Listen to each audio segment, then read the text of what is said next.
નમસ્કાર વિદ્યાર્થી મિત્રો, ચેપ્ટર નંબર 6 ની અંદર આપણે આગળ વધીએ તો સ્વાધ્યાય દાખલા નંબર 15 પેજ નંબર 271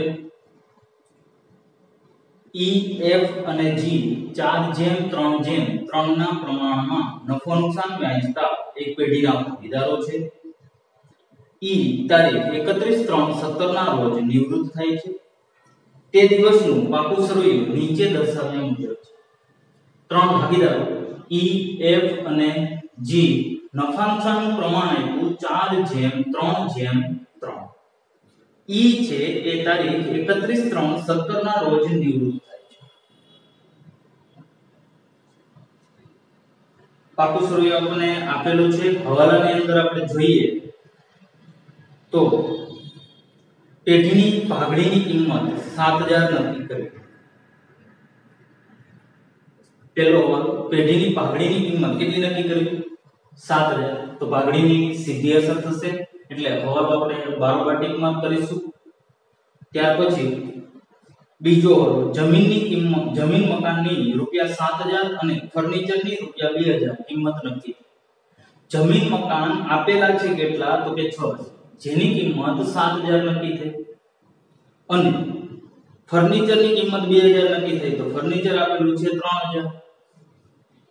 તો જમીન મકાન અને ફર્નિચરની સામે આપણે લખશું 2 નંબર. જમીન મકાનમાં 1000 નો વધારો થશે, જ્યારે ફર્નિચરમાં 1000 નો ઘટાડો થશે.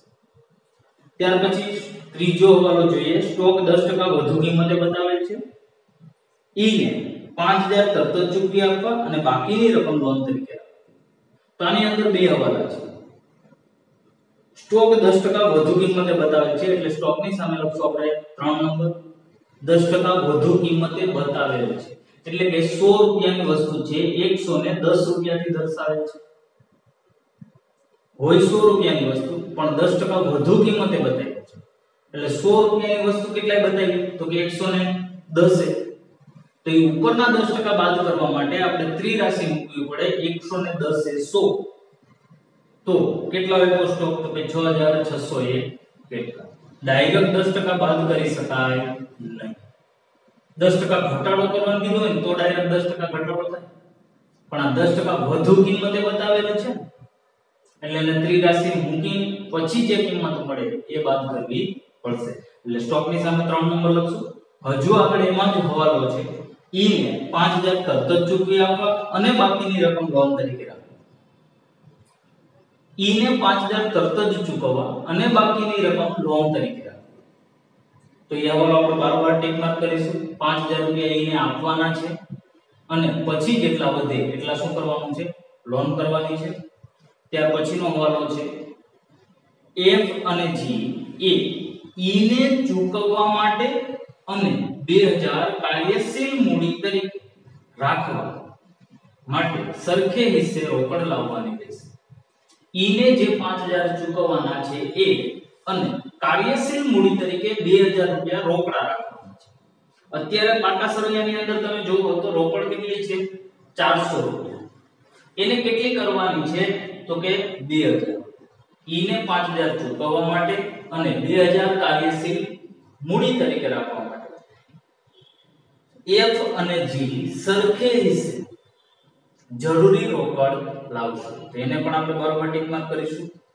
નફા નુકસાન હવાલા ખાતું, રોકડ ખાતું, મૂડી ખાતા અને નવું પાકું સરવૈયું તૈયાર કરો. તો આપણે 4 ખાતાઓ બનાવ્યા. નફા નુકસાન હવાલા ખાતું એટલે કે પુનઃ મૂલ્યાંકન ખાતું, ભાગીદારોના મૂડી ખાતા, રોકડ બેંક ખાતું અને નિવૃત્તિ બાદનું પાકું સરવૈયું. દાખલાની શરૂઆત કરીએ તો સૌપ્રથમ ક્યાંથી શરૂઆત થાય? તો કે જૂના પાકા સરવૈયા. જૂના પાકા સરવૈયામાંથી દાખલાની શરૂઆત કરીએ તો મૂડી દેવા બાજુ સૌપ્રથમ મૂડી લખાય ક્યાં? તો કે મૂડી ખાતાની જમા બાજુ બાકી આગળ લાવ્યા. E, F અને G 8000, 5000 અને 2000. ત્યાર પછી સામાન્ય અનામત. તો સામાન્ય અનામત ભાગીદારો વચ્ચે વહેંચાય. સામાન્ય અનામત આપણને આપેલી છે 2000, જેને જૂના પ્રમાણમાં વહેંચી તો જૂનું પ્રમાણ શું છે તો કે 4:3:3. તો જૂના પ્રમાણમાં ભાગ પાડીએ એટલે મૂડી ખાતાની જમા બાજુ સામાન્ય અનામત ખાતે 2000 ના 4:3:3 ના પ્રમાણમાં ભાગ પાડીએ તો શું થાય તો કે 800, 600 અને 600. ત્યાર પછી લેણદારો તો જેમની અંદર કઈ હવાલો છે નહીં એટલે સીધા જ મૂડી દેવા બાજુ બારોબાર આવશે.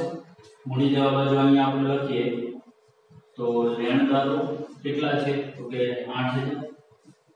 ત્યાર પછી દેવી હુંડી જેમાં પણ કઈ હવાલો છે નહીં એટલે મૂડી દેવા બાજુ દેવી હુંડી કેટલી 2000. ત્યાર પછી આગળ જોઈએ તો પાકા સરવાળે આપણે મિલકત લેણા બાજુ સૌપ્રથમ આપણને શું આપ્યું પાઘડી. જૂની પાઘડી છે એ હિસાબી ધોરણ 26 અનુસાર ચોપડે દર્શાવી શકાય નહીં એટલે ભાગીદારો વચ્ચે માંડી વાળવામાં આવે.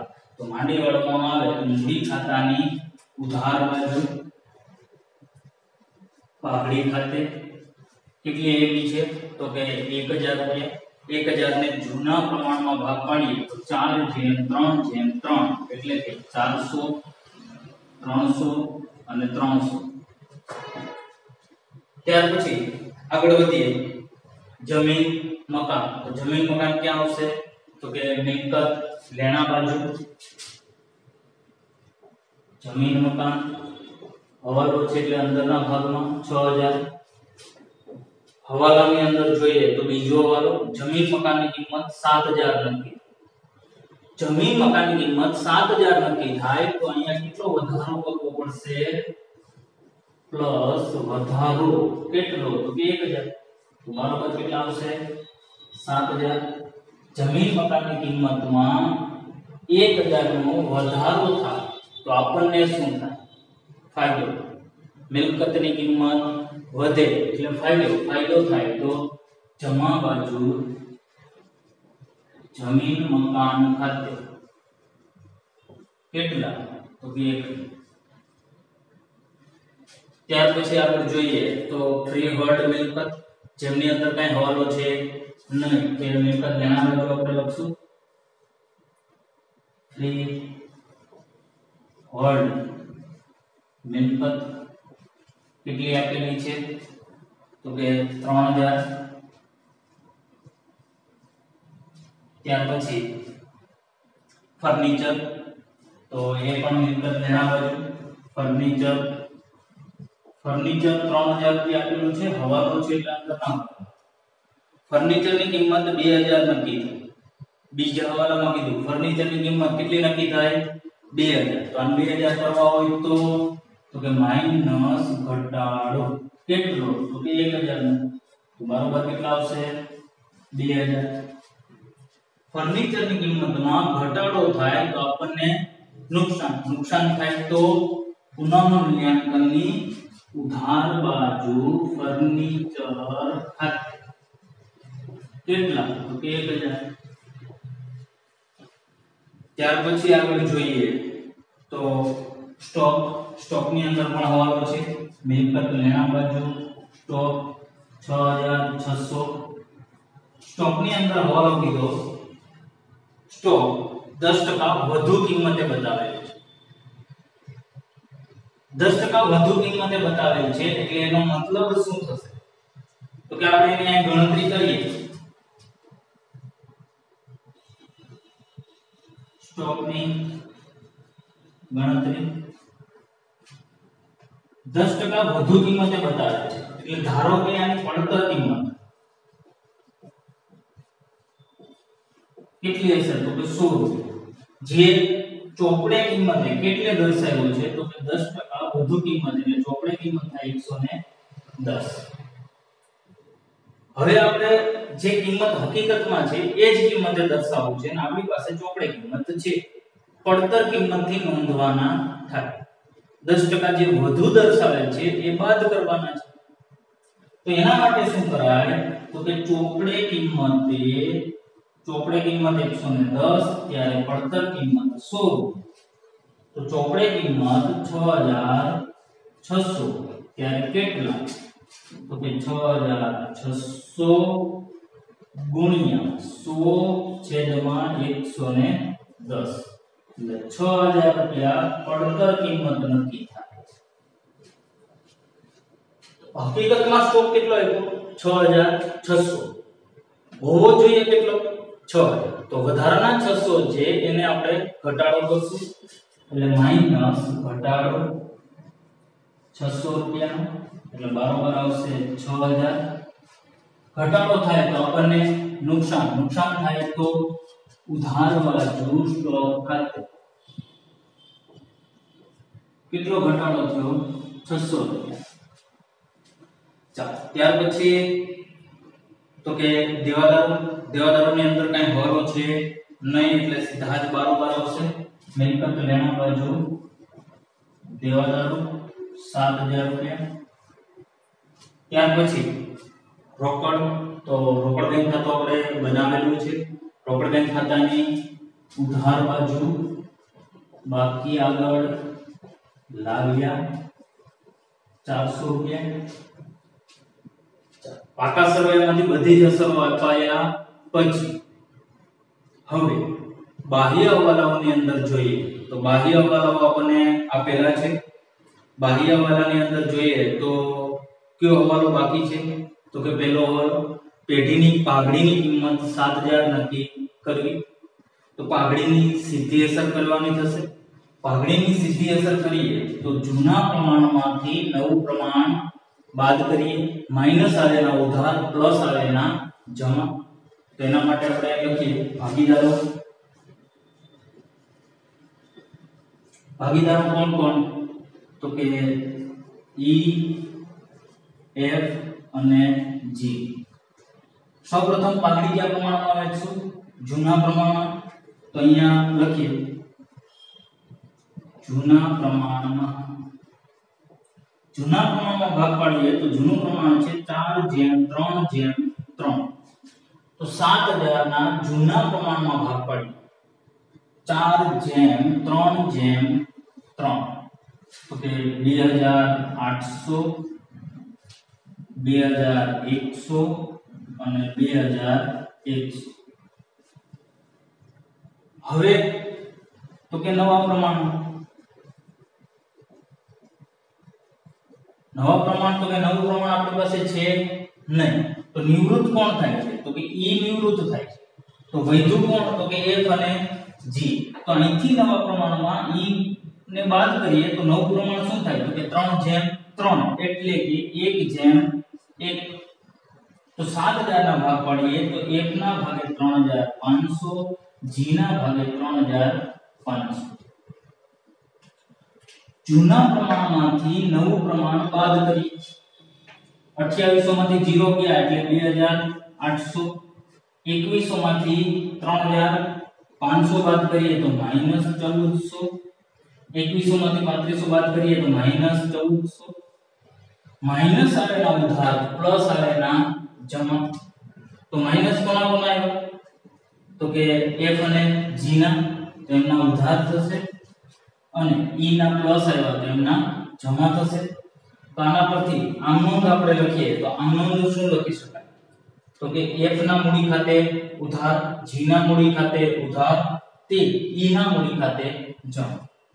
અહીંયા આપણે આમ નોંધ લખીએ f ના મૂડી ખાતે ઉધાર રૂપિયા 1400 g ના મૂડી ખાતે ઉધાર રૂપિયા 1400 તે ઈ ના મૂડી ખાતે જમા રૂપિયા 2800. આથી પાઘડીની સીધી અસર. આની આપણે નોંધ કરીએ તો મૂડી ખાતામાં નોંધ થાય f ના ઉધાર છે g ના ઉધાર છે તો બંનેના ઉધાર બાજુ f ના ખાનામાં 1400 g ના ખાનામાં 1400 સામે નામ આવશે કોનું તો કે જમાનું તો કે e ના મૂડી ખાતે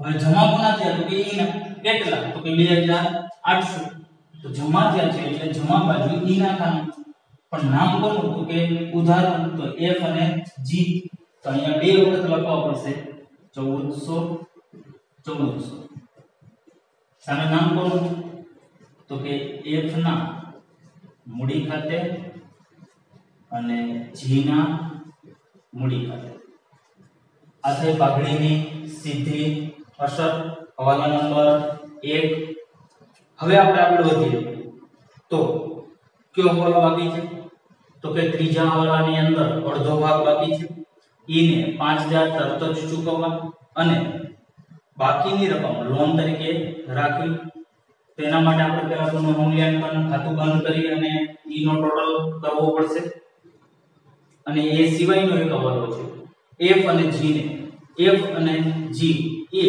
ઈ ને ચૂકવવા માટે અને 2000 કાર્યશીલ મૂડી તરીકે રાખવા માટે સરખેજ છે રોકડ લાવવાની રહેશે તો આના માટે આપણે સૌપ્રથમ શું કરશું તો કે પહેલા પુનઃમૂલ્યાંકન ખાતું બંધ કરી પુનઃમૂલ્યાંકન ખાતું બંધ કરીએ તો સરવાળો કઈ બાજુ વધારે થાય તો કે ઉધાર બાજુ 1600 જમા બાજુ પણ 1600 એમાંથી 1000 બાદ કરીએ તો 600 રૂપિયા ઘટે એને શું કહેવાય ખોટ ભાગીદારોના મૂડી ખાતે ભાગીદારો કોણ તો કે E F અને G જૂના પ્રમાણમાં ભાગ પાડીએ તો જૂનું પ્રમાણ છે 4:3:3 તો 4:3:3 ના પ્રમાણમાં ભાગ પાડીએ તો 240 180 અને 180 અને ક્રોસ અસર કરીએ તો મૂડી ખાતાની ઉધાર બાજુ પુનઃમૂલ્યાંકન ખાતે 240 180 અને 180 હવે આપણે ટોટલ કરવાનો થાય કોનો તો કે ઈ નો સરવાળો કરીએ તો જમા બાજુ સરવાળો વધારે થશે જમા બાજુ સરવાળો કરો તો 11600 તો ઉધાર બાજુ પણ 11600 11600 માંથી આ 640 રૂપિયા બાદ કરવાના થાય અને હવે જે વધે છે એમાંથી 5000 રૂપિયા રોકડા ચૂકવવા તો અહીંથી આપણે રોકડા ચૂકવીએ એટલે ઈ 5000 રૂપિયા ધારો કે લઈ જાય તો અહીં એક અસર થશે 5000 રૂપિયા કોની તો કે રોકડ બેંક ખાતે આને ક્યાં લઈ જવાનું તો કે રોકડ બેંક ખાતાની જમા બાજુ કોણ લઈ ગયું ઈ ના મૂડી ખાતે કેટલા લઈ જશે તો કે 5000 હવે અહીંયા કેટલા ઘટે તો કે 11600 માંથી 5600 ને 40 રૂપિયા બાદ કરીએ એટલે 5960 રૂપિયા કેટલા ઘટે તો કે 5960 આને શું રાખવાનું કીધું તો કે લોન કોની તો કે ઈ ની લોન ખાતે આ લોન ક્યાં લખાય તો કે મૂડી દેવા બાજુ ઈ ની લોન કેટલી તો કે 5960 રૂપિયા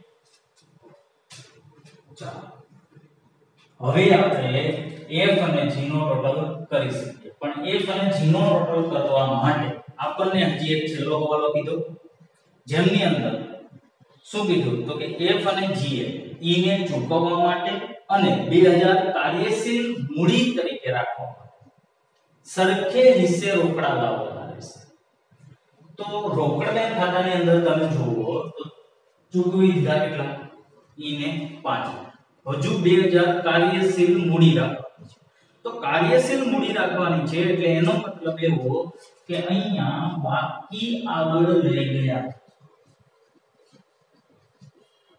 કેટલા હોવા જોઈએ તો કે 2000 આ 2000 રૂપિયા છે ને ઈ ક્યાં આવશે તો કે અહીંયા મિલકત લેણા બાજુ રોકડ બેંક 2000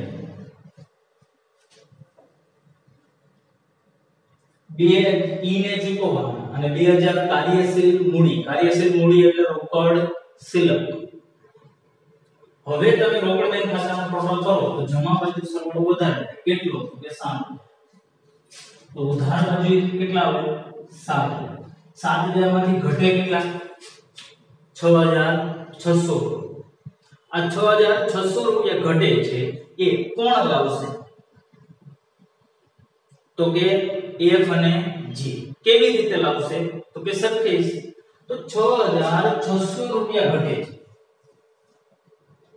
એને સરખે હિસ્સે ભાગ પાડીએ એટલે બંને કેટલા લાવશે તો કે 3300 રોકડ લાવે તો રોકડ આવે તો ઉધાર બાજુ કોણ લાવશે તો કે F ના મૂડી ખાતે અને G ના મૂડી ખાતે કેટલા તો કે 3300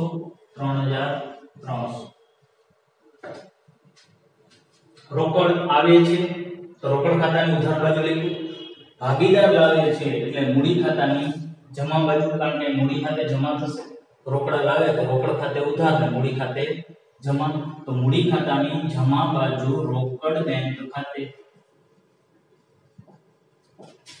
F કેટલા લાવ્યા તો કે 3300 અને G 3300 કાર્યશીલ મૂડી તરીકે 2000 રૂપિયા રાખવાનું કીધું અને ભાગીદારો સરખે હિસ્સે રૂપિયા રોકડા લાવે છે એટલે રોકડ બેંક ખાતું આપણે પહેલા મૂકીએ જો મૂડી નવા પ્રમાણમાં કીધી હોત તો આપણે મિલકત લેણા બાજુનો સરવાળો કરત એમાંથી આ રકમ બાદ કરત ને પછી જે મૂડી વધે એને નવા પ્રમાણમાં વહેંચ પણ અહીંયા એવું નથી કીધું મૂડી નવા પ્રમાણમાં નથી રાખવાનું બંને ભાગીદારો સરખે હિસ્સે રૂપિયા રોકડા લાવે છે એટલે રોકડ બેંક ખાતું આપણે પહેલા બંધ કર્યું હવે આપણે આગળ જોઈએ તો F અને G નો સરવાળો થશે F અને G નો સરવાળો કરીએ તો અહીંયા જમા બાજુ સરવાળો વધારે થશે કેટલો તો કે 8900